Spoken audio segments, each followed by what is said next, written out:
नमस्ते गुरुकुलियंस। आज फिर हम आपके सामने एक नई वीडियो लेकर उपस्थित हुए हैं।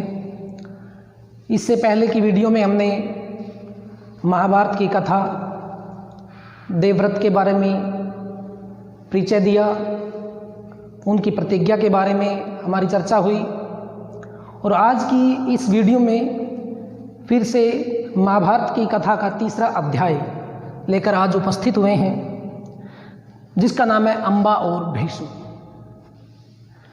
हमें पता है कि सत्यवती के दो पुत्र हुए,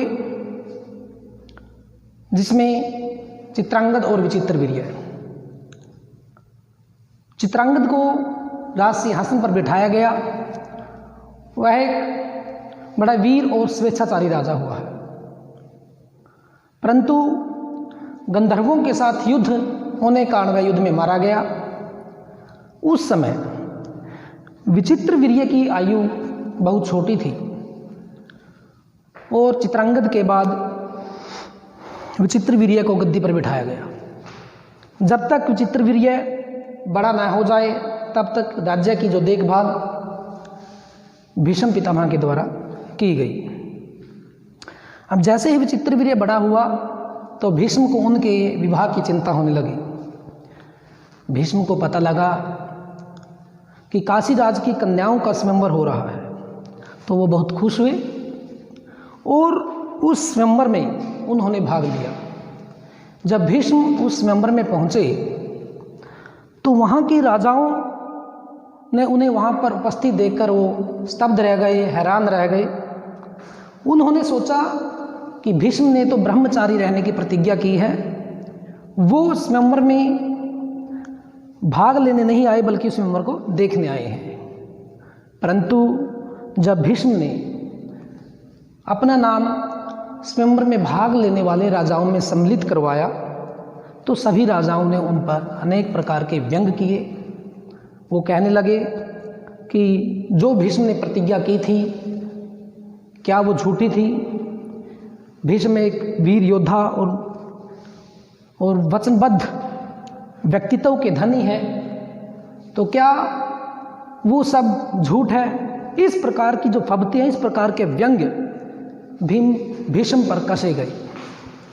परंतु जब स्वयंवर हुआ तो काशीराज की कन्याओं ने भी उनको अनदेखा कर दिया।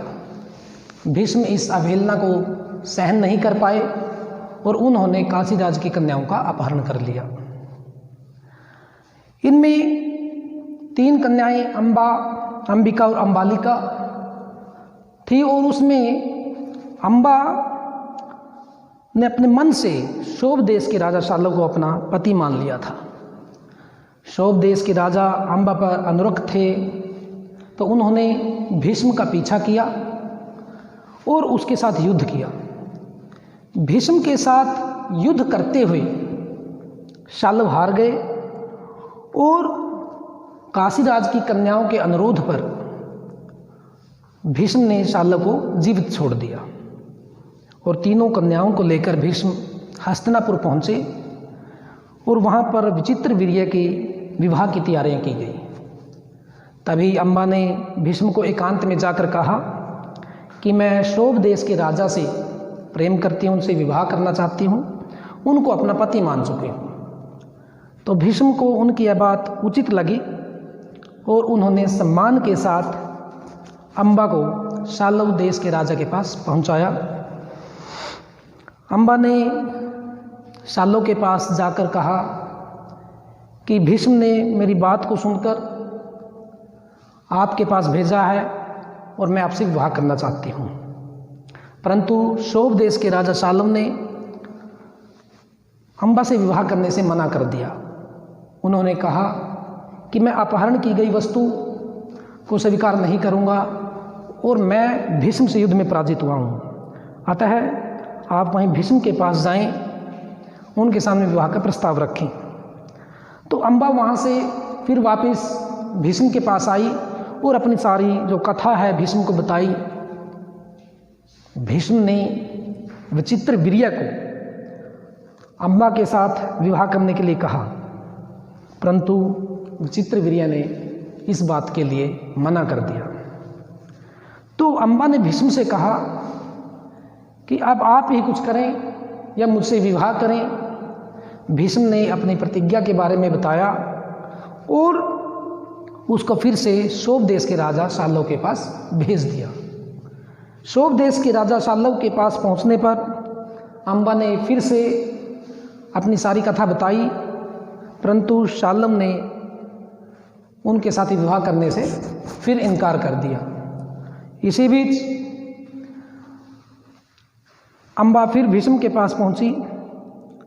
उनके द्वारा मना करने पर इस प्रकार से अम्बा भीष्म, हस्तिनापुर और शोभ देश के राजा के बीच 6 साल तक चक्र लगाती रही। फिर वह देश के अन्य महान योद्धाओं के पास, वीर योद्धाओं के पास गई और भीष्म के साथ मुकाबला करने के लिए कहा, परंतु सभी राजा भीष्म से डरते थे और उन्होंने भीष्म के साथ विवाह करने से, भीष्म के साथ युद्ध करने से मना कर दिया। तो अंत में वह महान तपस्वियों के पास पहुंची और भीष्म के साथ युद्ध करने के लिए कहा। सभी ऋषि जो तपस्वियों ने कहा कि आप परशुराम के पास जाएं, वही आपकी जो समस्या का हल करेंगे। तब अम्बा परशुराम के पास जाती है और अपनी जो सारी कथा सुनाती है। अम्बा की इस करुण कहानी को सुनकर परशुराम ने भीष्म को युद्ध के लिए ललकारा। दोनों ही बड़े वीर योद्धा, ब्रह्मचारी थे, तपस्वी थे और भीष्म और परशुराम के बीच बहुत भारी युद्ध हुआ और इस युद्ध में कोई भी कई दिनों तक विजय प्राप्त नहीं कर सका। अंत में परशुराम ने अपनी हार मान ली और अम्बा को भीष्म के पास जाने के लिए कहा कि वो ही आपकी समस्या का हल करेंगे। परंतु अम्बा हार मानने वाली नहीं थी। उसने वन में जाकर तपस्या शुरू की और उसने अपना रूप धारण बदलकर शिखंडी का रूप धारण कर लिया।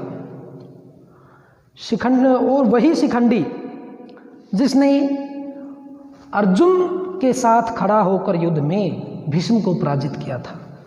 जब कुरुक्षेत्र का युद्ध हुआ तो उसमें शिखंडी अर्जुन के रथ पर विराजमान रहे और जैसे ही भीष्म ने अर्जुन पर प्रहार करने का प्रयास किया तो शिखंडी उनके सामने आ जाते थे, जिसके कारण शिखंडी की ओट में अर्जुन ने भीष्म पर प्रहार किए और उसको धराशाही कर दिया और इस प्रकार से अर्जुन ने भीष्म पर विजय प्राप्त की और अम्बा का क्रोध शांत हुआ। तो इस तरह से अम्बा और भीष्म के बीच जो आपसी जो द्वंद्व था, जो वैमनस्य के भाव जगे थे, वो सभी भीष्म की मृत्यु का कारण बने। तो इस तरह से हमने आपको बताया कि किस तरह अम्बा भीष्म की मृत्यु का कारण बने और भीष्म जो एक अजय योद्धा थे वो परास्त हुए। तो इस अम्बा और भीष्म ये जो अध्याय हमारा यहीं संपन्न होता है। उसके बाद हमारा जो अगला अध्याय है विदुर, इसके बारे में हम चर्चा करेंगे। विदुर जो कि अंबालिका की दासी का पुत्र था, बड़ा ही विद्वान, धर्मदेव, राजनीति और कूटनीति में निपुण, विनम्र स्वभाव के, हर बात को परखने वाले, न्यायप्रिय, सबको समान लेकर चलने वाले व्यक्ति थे, नीतिवान थे, ज्ञानवान थे। उनके इन्हीं गुणों को देखकर, उनसे प्रभावित होकर भीष्म पितामह ने विदुर को अपना, जो धृतराष्ट्र थे हस्तिनापुर के, उनको प्रधानमंत्री नियुक्त किया।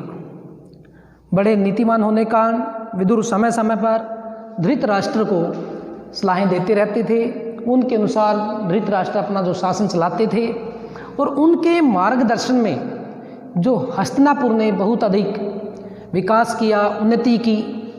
इसी दौरान जब कौरव और पांडव दोनों बड़े हुए और उनके बीच जो वैर भाव था वो बढ़ रहा था, जिसके कारण दुर्योधन ने पांडवों को मात देने के लिए धृतराष्ट्र के सामने जुए का प्रस्ताव रखा। मात देने के लिए दुर्योधन ने धृतराष्ट्र के सामने प्रस्ताव रखा कि हम पांडवों के साथ जुआ खेलेंगे। जब यह बात विदुर को पता चली तो उन्होंने धृतराष्ट्र को कहा कि इससे कुल का विनाश हो सकता है, पांडवों और कौरवों के बीच वैरभाव बढ़ेगा। तो यह इस बात से धृतराष्ट्र बहुत प्रभावित हुए और उसने दुर्योधन को समझाया कि मेरे प्यारे पुत्र है गंधारी के लाल, विदुर जो बात कहता है वो उचित है, इसलिए तुम अपने मन से जुआ खेलने का जो विचार है वो त्याग दो। परंतु दुर्योधन को यह बात स्वीकार नहीं थी और धृतराष्ट्र को दुर्योधन से बहुत ही स्नेह था, लगाव था और उसने दुर्योधन को पांडवों के साथ जुआ खेलने की अनुमति दे दी। तब विदुर युधिष्ठिर के पास गए और युधिष्ठिर को कहा कि तुम जुआ खेलने का जो विचार है कौरवों के साथ वो छोड़ दो, जुआ ना खेलें, यह उचित नहीं है। युधिष्ठिर ने विदुर की सारी बातें बड़ी ध्यानपूर्वक सुनी और उसने कहा कि चाचा विदुर, जब काका धृतराष्ट्र हमें बुला रहे हैं तो मैं उनकी बात अस्वीकार नहीं कर सकता। और क्षत्रिय के लिए यदि कोई क्षत्रिय को युद्ध में पुकारे या खेलने के लिए पुकारे तो यदि वो इनकार कर दे तो यह क्षत्रिय का धर्म नहीं है।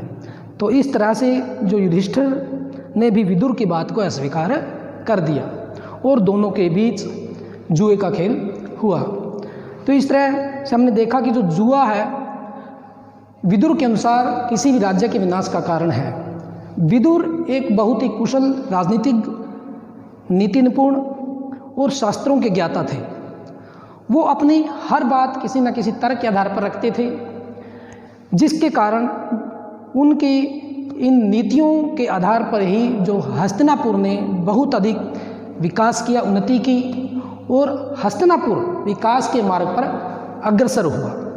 तो आज की जो हमारी वीडियो यहीं संपन्न होती है, फिर हम आपके सामने एक नई वीडियो के साथ उपस्थित होंगे। तब तक आप घर पर सुरक्षित रहें, स्वस्थ रहें। धन्यवाद।